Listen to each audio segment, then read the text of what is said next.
À l'image du BOFIP, le bulletin officiel de la Sécurité sociale, autrement appelé BOSS, base documentaire unique, numérique et opposable aux organismes de recouvrement depuis le 1er avril, est en ligne sur le site dédié boss.gouv.fr. Il reprend pour l'essentiel la doctrine existante, mais il comporte sur certains points des changements notables ou des précisions par rapport à la doctrine administrative antérieure.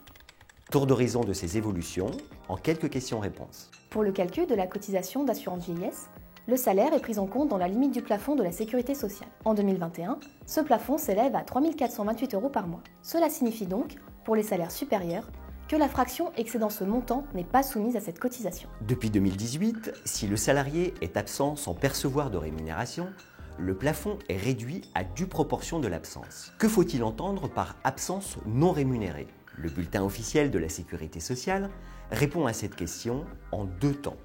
D'abord, il définit la rémunération. Il s'agit de tout maintien du salaire soumis à cotisation. Par exemple, le plafond ne doit pas être réduit pour les périodes de congés payés ou de monétisation du compte épargne-temps. Il n'est pas non plus réduit si le salarié conserve un avantage en nature ou perçoit de la part d'un organisme de prévoyance complémentaire une indemnité journalière soumise à cotisation. Ensuite, le BOSS énumère des avantages non considérés comme une rémunération et qui, donc, n'empêchent pas la réduction du plafond. Il s'agit notamment des indemnités journalières de sécurité sociale ou encore du maintien de la contribution patronale à un régime de prévoyance complémentaire. Toutes ces précisions sont opposables aux URSSAF et s'imposent donc depuis le 1er avril 2021 aux agents des URSSAF en cas de contrôle.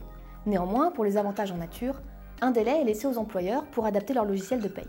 En 2021, en cas d'absence non rémunérée avec maintien d'un avantage en nature, il est en effet possible de continuer à réduire le plafond.